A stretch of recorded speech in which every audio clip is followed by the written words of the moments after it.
Bueno, vamos a continuar con las charlas de esta mañana y vamos a revisar un poco de la radiología de muñeca.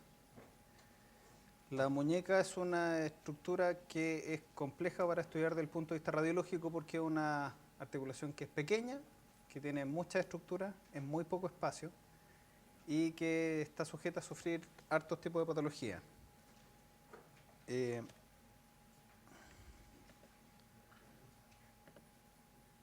Respecto de la anatomía de la muñeca, en estas imágenes que estamos viendo, que son imágenes coronales de la muñeca, podemos ver la anatomía de las diferentes articulaciones que hay aquí: articulación radiocubital distal, radiocarpiana, intercarpiana, carpo-metacarpiana, y las estructuras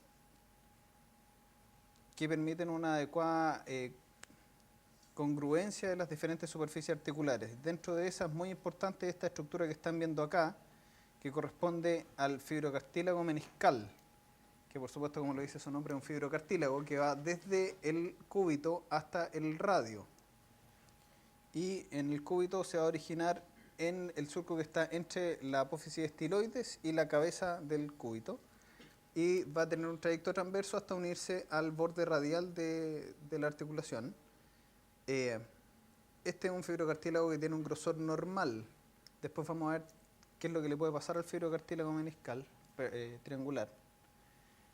Y quiero que aprovechen de ver esta estructura que está acá, que corresponde al ligamento que une al escafoides con el semilunar, que por supuesto es el ligamento escafolunar, y que va a permitir mantener una de las estructuras importantes, mantener la estabilidad de la muñeca y la unión entre estos dos huesos. Y aquí vemos también parcialmente el ligamento que está entre el piramidal y el pisiforme, que es el ligamento lunotriquetral. En la muñeca existen varios compartimentos tendíneos en la cara dorsal que están ordenados en 6 grupos, y es lo que quiero que veamos aquí, en estos cortes de resonancia en cortes axiales. Y existen los 6 grupos que están ordenados desde radial hasta cubital.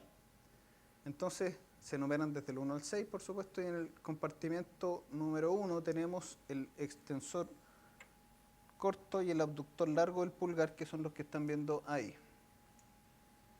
En el segundo compartimento, que está radial al tubérculo de Lister, que es ese pequeño tubérculo que hay en la cara dorsal del radio, que incluso no se puede palpar, ahí están los tendones del segundo compartimento, que son los extensores radiales del carpo, corto y largo.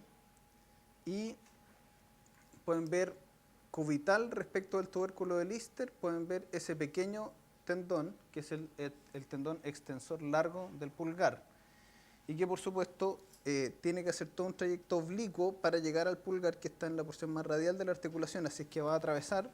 Si ustedes se fijan, el tendón va a empezar a pasar superficial, ahí va, superficial a los tendones del segundo compartimento para poder llegar a la base del pulgar. Así que es un trayecto que es oblicuo hasta llegar aquí al lado del tubérculo de Lister. En el cuarto compartimento tenemos el extensor común y extensor del índice. El quinto corresponde al llamado extensor digiti minimi, que es el extensor propio del meñique. Y el sexto compartimento, que es el extensor cubital del carpo, que va solo en el sexto compartimento y que va en un surco que tiene el cúbito para que pase este tendón. Si nosotros damos vuelta la articulación, entonces vamos a poder ver qué es lo que pasa en el compartimento flexor. En el compartimento flexor, ustedes van a ver que se forma este túnel, que por supuesto es el túnel del carpo, que tiene un retináculo que cubre su superficie, y en la porción más profunda está formada por la cara anterior de los huesos del carpo. Bueno, en este túnel fibro-óseo van a ir los tendones flexores y va a ir esta estructura que corresponde al nervio mediano, que va en la porción más superficial y radial del túnel del carpo, y que por supuesto, tal como se pueden imaginar y lo saben, cualquier proceso expansivo que ocurra adentro del túnel del carpo va a determinar una compresión de las diferentes estructuras que hay adentro. El problema es que en particular el nervio mediano es una estructura, como todos los nervios, sensible a la compresión y empieza a tener rápidamente alteraciones en la conducción sensitiva, después alteraciones en la conducción motora, que van a determinar la sintomatología, la clínica que tienen estos pacientes cuando hay un proceso expansivo aquí en el túnel del carpo. Este tendón, que es el tendón que va más superficial y radial en la muñeca, es el flexor radial del carpo, y es importante que se acuerden de este tendón porque inmediatamente al lado del tendón va a ir el nervio mediano. Así que si encuentran uno, saben al tiro dónde está el otro porque en esta zona van muy cercanos uno al otro. Y al otro lado de la muñeca, en la porción más cubital y superficial, va el tendón flexor cubital del carpo, que por supuesto va a ir avanzando hacia distalmente hasta insertarse aquí en el pisiforme. ¿Ok? Bueno, habiendo hecho esa aclaración, vamos a hablar un poquitito de la patología de muñeca. Y vamos a partir hablando de la patología del complejo del fibrocartílago triangular. ¿Por qué se llama complejo? Porque está formado por una serie de estructuras. Y la más importante es el fibrocartílago triangular. Pero hay una serie de ligamentos que estabilizan también esta región de la articulación, la porción más cubital, y en la que se incluye también dentro de toda la estructura la vaina del tendón extensor cubital del carpo y una estructura que se llama el homólogo meniscal. Veamos de qué se trata eso. Aquí tenemos una imagen, también coronal, de resonancia magnética, en que vemos el fibrocartílago triangular. En esta zona se fijan cómo nace de esa escotadura que hay entre la cabeza del cúbito y la apófisis estiloide, y va a hacer un trayecto hasta insertarse en el radio. Esto que están viendo acá es el receso preestiloideo, y aquí están viendo esta imagen que corresponde al homólogo meniscal. Y este es el tendón extensor cubital del carpo, que en el fondo es el tendón del sexto compartimento extensor, y la vaina de ese tendón va a formar parte del complejo. Y aquí tenemos otra imagen, esta es una imagen gradiente que se hizo con un resonador de 8 Tesla, así que por eso que tiene tan buena resolución de todas las fibras. Y ahí podemos ver muy bien la inserción del fibrocartílago triangular. El homólogo meniscal. Bueno, el fibrocartílago triangular es bicóncavo, las dos caras son cóncavas y el grosor va a depender de la varianza ulnar. Si la varianza ulnar es positiva, el fibrocartílago es delgado. Si la varianza ulnar es negativa, el fibrocartílago triangular es grueso. ¿Eso por qué? Porque el fibrocartílago permite que haya una adecuada congruencia entre las superficies articulares. ¿A qué me refiero con lo de la varianza ulnar? Si negativa se refiere a que por supuesto el cúbito es muy corto, 3 milímetros de diferencia, y positivo es que al revés, es muy largo respecto a la superficie articular radial. ¿Cómo se puede romper el fibrocartílago triangular?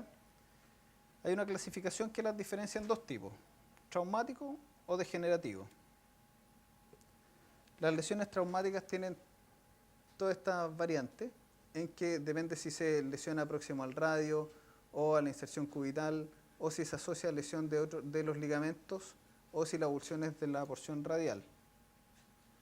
Y las degenerativas, que se refiere a que el cartílago en primer lugar va a estar adelgazado, es decir, el fibrocartílago no se avulsionó, no se separó de sus orígenes, de sus inserciones, sino que el fibrocartílago se empezó a desgastar con el tiempo hasta que en un momento el desgaste fue tal que se perforó.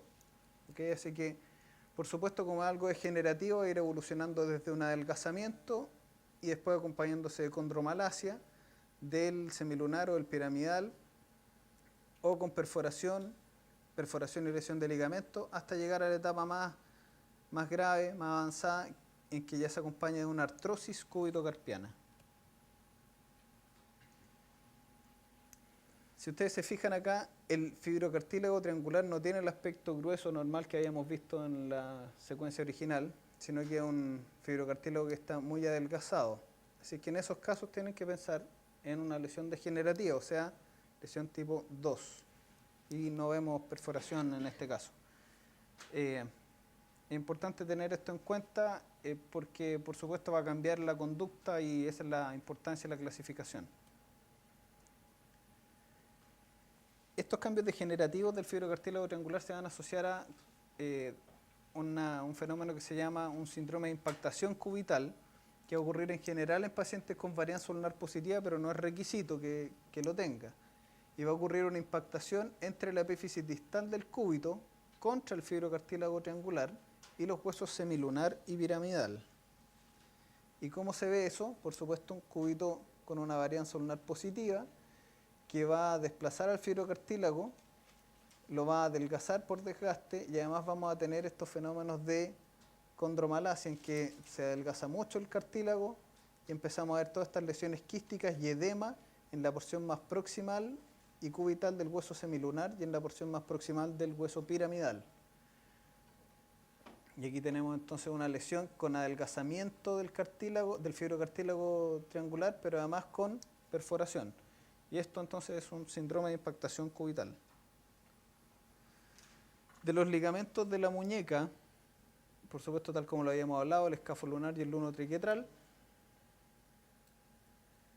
Ahí tenemos una nueva imagen. El ligamento escafolunar va a contribuir importantemente a la estabilidad y la coordinación de los movimientos de la articulación escafolunar. Si se rompe, se va a producir inestabilidad de esa articulación y se separan. Eso es lo que se llama la disociación escafolunar, que finalmente va a llevar a una artrosis secundaria e inestabilidad de la muñeca. Aquí tenemos una artrorresonancia directa, en que lo que se hizo es que se pincha la articulación radiocarpiana y que esa articulación normalmente está separada de la articulación mediocarpiana por los dos ligamentos, el escafolunar y el luno triquetral. Si alguno o los dos ligamentos están rotos, el líquido anormalmente va a empezar a pasar a la articulación mediocarpiana. ¿Qué ocurrió en este caso? No tenemos ligamento, se rompió y por lo tanto el líquido va a empezar a pasar desde la articulación radiocarpiana a la mediocarpiana. Así que ese es un signo de rotura y eso sabemos que va a conducir finalmente a inestabilidad. El ligamento semilunar piramidal o luno triquetral tiene un pequeño tamaño, hay que estudiarlo con secuencias de cortes finos, idealmente con artrorresonancia. Y aquí tenemos entonces el ligamento normal.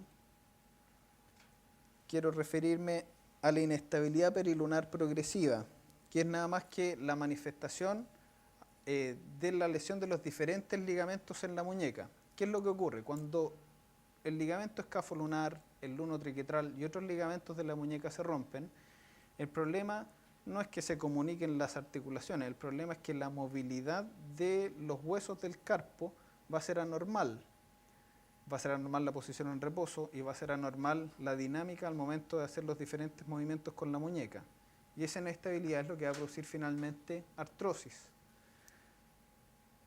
Se puede romper el ligamento escafolunar, están los estadios de la inestabilidad. Se rompe el ligamento, disociación escafolunar, en la etapa 2 ya se separa entonces el hueso grande del semilunar, en la etapa 3 se separa el semilunar del piramidal por rotura del ligamento semilunar piramidal, y en la etapa 4 hay lesión de los ligamentos radiocarpianos dorsales y por supuesto va a producir luxación anterior del semilunar. No quiero meterme mucho en el tema de la inestabilidad, solo que quiero que sepan que es una patología que es progresiva. La lesión de uno de los ligamentos va a producir una inestabilidad que progresivamente se va a asociar a la lesión de otros ligamentos, aunque no haya un trauma importante que lo medie. Entonces aquí tenemos una rotura del ligamento escafolunar y se va a producir entonces, se fijan, un desplazamiento anterior con dorsiflexión del semilunar, y esto es lo que se denomina una inestabilidad segmentaria dorsal. La inestabilidad del carpo, esto por supuesto son imágenes estáticas, pero uno puede estudiar la inestabilidad del carpo con distintas técnicas. Hay gente que de hecho se dedica en forma dirigida a estudiar la inestabilidad del carpo en forma dinámica con fluoroscopía. Es poca la gente que tiene la experiencia suficiente como para hacer eso. Acá en Chile se hace muy poco, en algunos lugares en Norteamérica hay gente que se dedica específicamente a eso. como el doctor Gilula, que fue el que escribió estos famosos arcos normales del carpo. El doctor Gilula describió en radiografía que existen arcos normales del carpo. Existe un arco en la porción proximal de la primera fila, en la porción distal de la primera fila, proximal de la segunda, y una alineación carpo-metacarpiana normal. La interrupción de los arcos va a indicar un cambio en la alineación ósea en imágenes estáticas, pero además, como les digo, en forma dinámica con fluoroscopía uno puede estudiar la alineación. Estos son los arcos normales de Gilula, porque hay arcos anormales de transmisión de fuerza que ocurren cuando existe una fractura. Por ejemplo, si uno tiene una fractura de la apófisis estiloides del radio, se sabe que hay un arco de transmisión de fuerza que va a seguir esta disposición, y por lo tanto una fractura en la estiloides del radio o en el escafoides, en el tercio proximal del escafoides, se va a asociar a otras fracturas o lesiones de estructura en este arco patológico de Gilula. Fracturas y necrosis avascular. Los huesos del carpo se han clasificado en varios grupos dependiendo de la vascularización que tienen. En el grupo 1 tenemos estos huesos que tienen una vascularización que es bastante limitada, como el escafoide, el hueso grande y el semilunar, que tienen un pedículo o pedículos pequeños que lo irrigan. En el grupo 2 tenemos ganchoso y trapezoide, que tienen varios pedículos, y en el grupo 3 el resto de los huesos que tienen una gran vascularización. El semilunar, ustedes se fijan que están los dos grupos, en el 1 y el 3, porque en la mayoría de los casos tiene una muy buena vascularización, pero en el 8% de los casos tiene una vascularización única que, por supuesto, lo va a predisponer a una necrosis vascular. En este caso lo que están viendo, el ejemplo típico, una fractura del escafoides, en que tenemos en una imagen coronal de escafoides, tenemos una fractura completa que al usar gadolinio vemos que hay refuerzo relativo de la médula del resto de los huesos, excepto en esta porción que no presenta refuerzo, que es indicativo de que hay una fractura con escafoides y ausencia de irrigación de la porción más proximal. ¿Por qué? Porque recuerden que la irrigación del escafoides va desde distal hacia proximal. La enfermedad de Kienbock se refiere a una necrosis avascular del semilunar. Existe correlación con la varianza lunar negativa, pero nuevamente no es requisito. Hay probable disrupción traumática, una precaria vascularización, como veíamos que ocurre en una minoría de los casos. Y la resonancia es la técnica de elección para estudiarlo. Por supuesto, en la radiografía van a ver las diferentes etapas también. Y es por eso que la enfermedad de Kienbock tiene una clasificación que compromete tanto elementos radiográficos como de resonancia. En la etapa 1 la radiografía es normal, pero la resonancia vamos a ver áreas de hipointensidad en T1, hiperseñal en T2, y el gadolinio va a tener alteraciones en la perfusión, va a mostrar alteraciones en la perfusión del hueso. En la etapa 2 la morfología es normal, pero va a haber esclerosis del hueso, hipo en T1, hiper en T2. Y en la etapa 3 ya empieza a ocurrir un colapso que puede no tener o tener alteraciones en la alineación ósea. Y en la etapa 4 los cambios ya son tan avanzados que se han producido cambios degenerativos articulares radiocarpiano, intercarpiano con sinovitis y derrame articular. Es decir, artrosis. Creo que en este caso, por supuesto, ahí tenemos el semilunar con una alteración morfológica. Está aplanado, no tenemos un corte del sagital de este caso, pero estos sitios, estos grados en que se aplana el semilunar, además se asocia a aumento del diámetro anteroposterior y fragmentación, vemos en este caso además del hueso semilunar, con nada de refuerzo luego del uso de medio de contraste paramagnético. Esta es una enfermedad de Kienbock en etapa 3. El síndrome del túnel del carpo, como les decía, entre la cara anterior del carpo y el retináculo flexor está el túnel del carpo que vimos recién. Tiene los tendones flexores superficiales y profundos de los dedos, el flexor largo el pulgar y el nervio mediano. Tenemos la imagen invertida de lo que habíamos visto en la otra, pero por supuesto el piso que está formado por estructura ósea, el techo que es el retináculo y ahí tenemos el nervio mediano. Lo importante, como lo comentamos en una charla anterior, es que morfológicamente nosotros estamos buscando alteraciones morfológicas, especialmente de procesos expansivos en el túnel del carpo que nos puedan producir un compromiso de las estructuras que hay adentro por aumento de la presión. Y en este caso tenemos imagen en axial, ponderada en T2, en que vemos que hay un ganglión multiloculado en la porción más profunda del túnel del carpo, que nos van a mostrar también que hay un aumento de la señal y del grosor del nervio mediano. ¿Okay? Así que eso es lo que uno está buscando. Aunque uno no encuentre la alteración morfológica del nervio, sí hay que buscar procesos expansivos que puedan estar explicando la sintomatología. Bueno, esta es la recomendación para el estudio con resonancia, cortes axiales, buscar la alteración en el nervio con aumento de grosor y señal, el aplanamiento del nervio a la altura del ganchoso y abombamiento del retináculo flexor. Cuando ocurre la compresión del nervio, en realidad el nervio adentro del túnel por la compresión disminuye un poco su diámetro, pero proximal al túnel el nervio muestra aumento del grosor. Y también vamos a ver en resonancia el aumento de la señal, pero en ecografía vamos a ver la disminución de la ecogenicidad, que es producto del edema que ocurre en el nervio, que está comprimido. Y aquí tenemos otro caso, esto es una recidiva, un síndrome de túnel del carpo que fue operado y que ahí estamos viendo entonces cómo el nervio todavía muestra aumento de grosor, aumento de señal y está rodeado por tejido fibroso. El síndrome del túnel cubital se refiere a la compresión del nervio cubital que ocurre en el canal de Guyon. El canal de Guyon va a contener dos estructuras, la arteria cubital y el nervio cubital, que en ese sitio se divide en una rama profunda, motora, y una rama superficial, que es sensitiva. Nuevamente, ¿qué vamos a buscar? Procesos expansivos como gangliones, o buscar traumatismos repetidos que no vamos a verlos morfológicamente, pero que sí pueden producir una alteración con edema del nervio. Y quiero referirme brevemente a los tendones. Ya vimos los diferentes compartimentos de tendones extensores. Y dentro de la estenocinovitis, que se refiere a una inflamación de la vaina que rodea el tendón, lo más frecuente es que comprometa al primero y al sexto compartimento extensor de la muñeca. Y la tenosinovitis de Eckerbein, que es la que compromete al primer compartimento extensor, que son los tendones abductor largo y el extensor corto.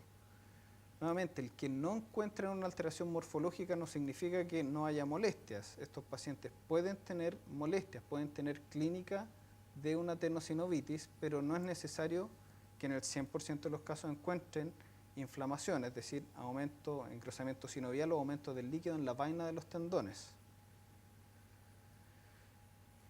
Aquí tenemos un ejemplo de tenosinovitis en que vemos, en este caso en el segundo compartimento extensor, vemos cómo existe aumento del líquido que rodea a los tendones.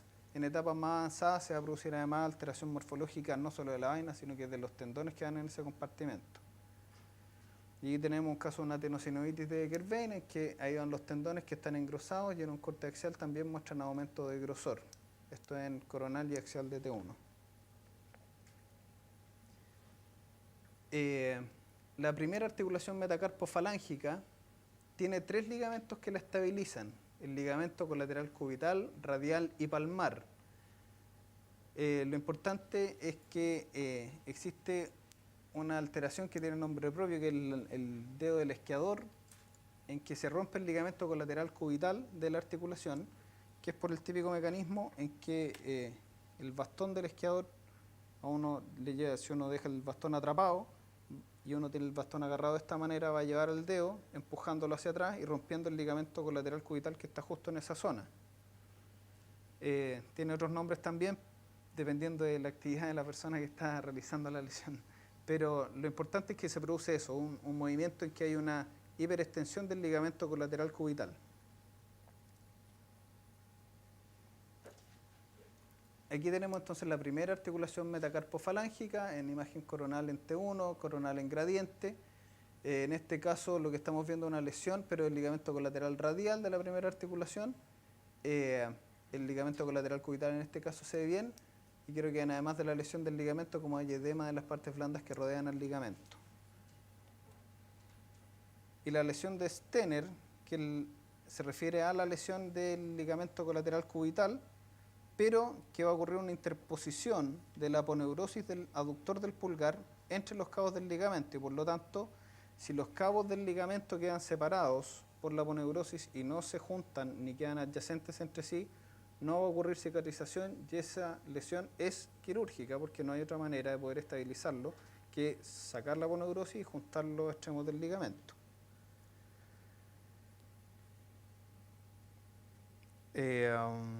Ok, esto en otro dedo, esto es un dedo índice en que ocurre, aquí tenemos otra lesión de los ligamentos colaterales, con edema en las partes blandas asociadas. Y por último en el dedo quiero que aprovechen de ver la anatomía de los tendones flexores,